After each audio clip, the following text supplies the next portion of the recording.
શક્તિ આરાધનાનું પર્વ એવા નવરાત્રિનું આયોજન આગામી 22/9/2025થી તારીખ 1/10/2025 સુધી થનાર છે. નવરાત્રિની સાથે સાથે વિજયાદશમી એટલે કે દશેરાનું પણ ખૂબ જ ધામધૂમ અને ભક્તિપૂર્વક રીતે આયોજન થનાર છે. આ આયોજન ખૂબ જ ભક્તિપૂર્ણ માહોલમાં અને સુરક્ષા વચ્ચે ઉજવાય તે માટે મોરબી જિલ્લા પોલીસ દ્વારા સઘન સુરક્ષા બંદોબસ્તનું આયોજન કરવામાં આવેલું છે. મોરબી જિલ્લામાં નાના મોટા થઈને શેરી ગરબા, કોમર્શિયલ ગરબા, તમામ પ્રકારના ગરબા થઈને ટોટલ 571 જગ્યાએ નાના મોટા ગરબાનું આયોજન થનાર છે.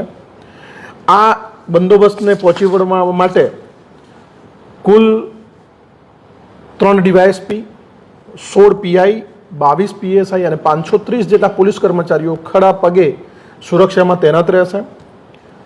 ખાસ કરીને ટ્રાફિક અને રાત્રિ દરમિયાન કોઈ માતા, બહેન અને દીકરીઓને કોઈ તકલીફ ઊભી ન થાય તે માટે 25 પેટ્રોલિંગ વાહનો છે, જેમાં દરેક વ્હીકલ્સમાં 4 પોલીસ કર્મચારીઓ રાયોટ ગિયર સાથે, 50 ટ્રાફિક જવાનો જે ટ્રાફિકના મેનેજમેન્ટ માટે. આ તમામ વ્યક્તિઓ સાથે મતલબ પોલીસ કર્મચારીઓ સાથે 34 જેટલા બ્રીથ એનાલાઇઝર હશે. બ્રીથ એનાલાઇઝર એમાં કોઈ વ્યક્તિ નશો કરીને આવ્યો છે તો એના શ્વાસ પરથી ખબર પડી જાય છે. જો કોઈ વ્યક્તિ આવી રીતે પકડાશે તો એની વિરુદ્ધમાં કાયદેસરની કાર્યવાહી કરવામાં આવશે. આ વખતે ગુપ્ત રીતે અમારા પોલીસ કર્મચારીઓ પણ જુદી જુદી જગ્યાએ ખેલૈયાના રૂપમાં મતલબ એ યુનિફોર્મ કપડાં પહેરીને જુદી જુદી જગ્યાએ જશે. ત્યાં પણ એ જ રીતે વોચ રાખશે. સરકારશ્રી દ્વારા સ્થપાયેલા નેત્રમ અંતર્ગત 120 જેટલા સીસીટીવી કેમેરા છે. ત્યાં પણ 24 કલાક ખાસ કરીને રાત્રિના સમય દરમિયાન નેત્રમ સીસીટીવી કેમેરાનું ખૂબ જ બારીકાઈથી વોચ રાખવામાં આવશે. આમ મોરબી જિલ્લા દ્વારા સઘન અને ચોક્કસ સુરક્ષાના બંદોબસ્તનું આયોજન કરવામાં આવેલું છે. નવરાત્રિમાં કોઈ રોમિયોગીરી ન કરે એના માટે 3 એન્ટી રોમિયો સ્ક્વોડનું પણ આયોજન કરવામાં આવેલું છે. સાથે સાથે મોરબીની જનતામાં એક સુરક્ષાનો માહોલ પેદા થાય, રાત્રે કોઈ રોમિયોગીરી ન કરે, કોઈ અસામાજિક તત્વો ન થાય એના માટે પણ ખાસ કરીને નવરાત્રિના દિવસો દરમિયાન કાળી પટ્ટીવાળી વ્હીકલ્સ, મોડિફાઈડ સાયલેન્સર અને નંબર પ્લેટ વગરના વાહનો ઉપર ખાસ વોચ રાખવામાં આવશે.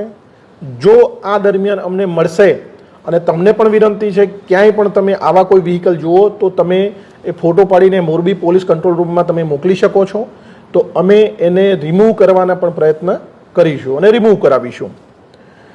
આ દરમિયાન કોઈ પણ કાયદો અને વ્યવસ્થાને પહોંચી વળવા મોરબી પોલીસ જિલ્લાની ટીમ સક્ષમ છે. કોઈ પણ પરિસ્થિતિને પહોંચી વળવા સક્ષમ ટીમ અને બંદોબસ્તનું આયોજન કરેલું છે. જે 25 ટીમોનું આયોજન કરેલું છે વ્હીકલ્સનું, એ બબે કલાકે પોતાનું સ્થાન બદલતા રહેશે. આ દરમિયાન મોરબીની પ્રજાજનોને કોઈ પણ પ્રકારની તકલીફ થાય તો 112 જે સેવા છે અમારી એનો મહત્તમ લાભ લે એનું પણ આયોજન કરવામાં આવેલું છે. તમામ પોલીસ સ્ટેશન લેવલે, તમામ ડીવાયએસપી લેવલે શાંતિ સમિતિનું મિટિંગનું આયોજન થઈ ગયું છે. તમામ આયોજકો સાથે મિટિંગનું આયોજન થઈ ગયું છે. આયોજકો જે છે તેમણે પોતાની જગ્યાએ પાર્કિંગની વ્યવસ્થા જાળવવાની રહેશે. પાર્કિંગમાં પણ લાઇટની વ્યવસ્થા કરવાની રહેશે. પોતાની જગ્યામાં આવવા જવા પર ખાસ કરીને સ્વયંસેવકોથી પાર્કિંગને અડચણ ન થાય એવી રીતે લોકો પાર્કિંગ કરે. કોઈ અંધકારવાળી જગ્યા આજુબાજુમાં ન રહે, લગભગ તમામ જગ્યાએ અજવાળું હોય એવી લાઇટની વ્યવસ્થા કરવામાં આવે. સાથે સાથે નવરાત્રિ દશેરાના અનુસંધાનમાં જે સભા સરઘસ નીકળે છે, જુલુસ નીકળે છે, સાથે સાથે જે રાવણ દહનનો કાર્યક્રમ કરવામાં આવ્યો છે એમના આયોજકો સાથે પણ મિટિંગ થઈ ગઈ છે. એમને પણ કોઈ તકલીફ નહીં પડે એમના પણ પૂરતો બંદોબસ્તનું આયોજન કરવામાં આવેલું છે. આયોજકો જે છે એમને જે લાયસન્સ લીધેલા છે એ લાયસન્સમાં જે શરતો છે એ તમામ શરતોનું પાલન કરવાનું રહેશે. લાઇટ, પાણી, એમ્બ્યુલન્સ, મેડિકલ ઇમરજન્સીને પહોંચી વળવા માટે કોઈ ટીમ, સાથે સાથે સીસીટીવી કેમેરા અને ડ્રોનનો પણ ઉપયોગ કરશે એવી એમને બાંહેધરી અમને આપેલી છે. આયોજકો દ્વારા જે પણ મંજૂરીમાં જે શરતો છે એ શરતોનું ચુસ્તપણે પાલન, ખાસ કરીને સ્ટેજનું સ્ટેબિલિટી, ઇલેક્ટ્રિફિકેશન મતલબ જે ઇલેક્ટ્રિક છે વસ્તુઓ એમનું વ્યવસ્થિત રીતે ત્યાં લગાવવામાં આવે એ પ્રકારના સર્ટિફિકેટની પણ અમે માગણી કરવામાં આવેલી છે. ખાસ કરીને મોરબીની જનતાને અમારી નમ્ર અપીલ અને વિનંતી છે કે જ્યારે પણ પોતાના બેન દીકરીઓ કે માતાઓ જ્યારે ગરબા રમવા જાય છે ત્યારે ખાસ કરીને નાના બાળકો જે ઘરની બહાર જાય છે તો એમને કોઈ જાણીતા વ્યક્તિ સાથે જ ગરબામાં જવાની મંજૂરી આપે, વિશ્વાસુ વ્યક્તિ સાથે જ મોકલે, કોઈ અજાણી વ્યક્તિ સાથે ન મોકલે. જો નાના ખૂબ બાળકો હોય તો એમના ખિસ્સામાં એક એડ્રેસ અને એક મોબાઈલ નંબરની પણ એક પરચી રાખે કે જેથી જો બાળક કંઈક ભૂલું પડી જાય તો એને મદદ થઈ શકે.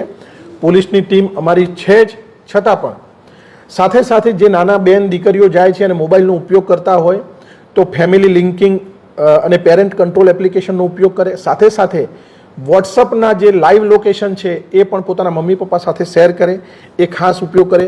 બેન દીકરીઓએ ખાસ કરીને કોઈ અજાણી જગ્યાએ કે અવાવરૂ જગ્યાએ ન જાય એવી મારી નમ્ર વિનંતી છે, કારણ કે ત્યાં કોઈ અજુગતી ઘટના બનશે તો પછી પરિસ્થિતિ ખરાબ થઈ શકે છે. નવરાત્રિ દરમિયાન કોઈ પણ એન્ટી રોમિયોની કામગીરી, કોઈ પીધેલાની કામગીરી, કોઈ પણ વ્યક્તિએ કાયદો પરિસ્થિતિને કોઈ પણ પરિસ્થિતિને હાનિ થાય એવી કોઈ કાર્યવાહી કરવામાં આવશે તો અમે સામે એટલી જ તીવ્રતાથી કાયદો અને વ્યવસ્થાને પહોંચી વળવા માટે કાયદેસરની કાર્યવાહી કરીશું. નવરાત્રિ દરમિયાન તમામ મીડિયા મિત્રો અને પોલીસને અને પ્રજાજનોને જે આ સૂચનાઓ આપી છે એ સૂચનાનું પાલન થાય એ માટે ખૂબ મારી વિનંતી છે.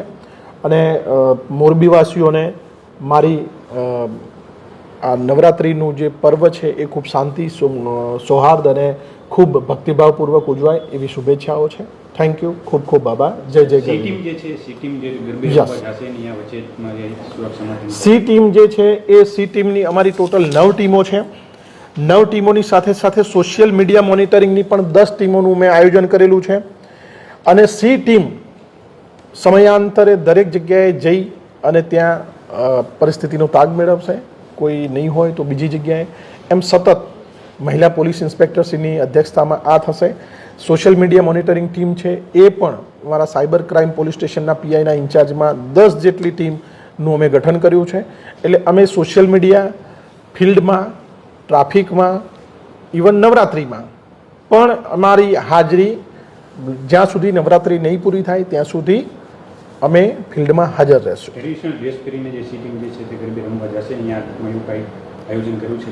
યસ યસ, કહ્યું ને મેં આપને કે અમારી જે પોલીસ કર્મચારીઓ છે, પુરુષો અને મહિલાઓ બંને ટ્રેડિશનલમાં કપડામાં ત્યાં જશે. એમને ખબર નહીં હોય કે આ પોલીસવાળા છે, પણ અમારી પોલીસની હાજરી ત્યાં હશે.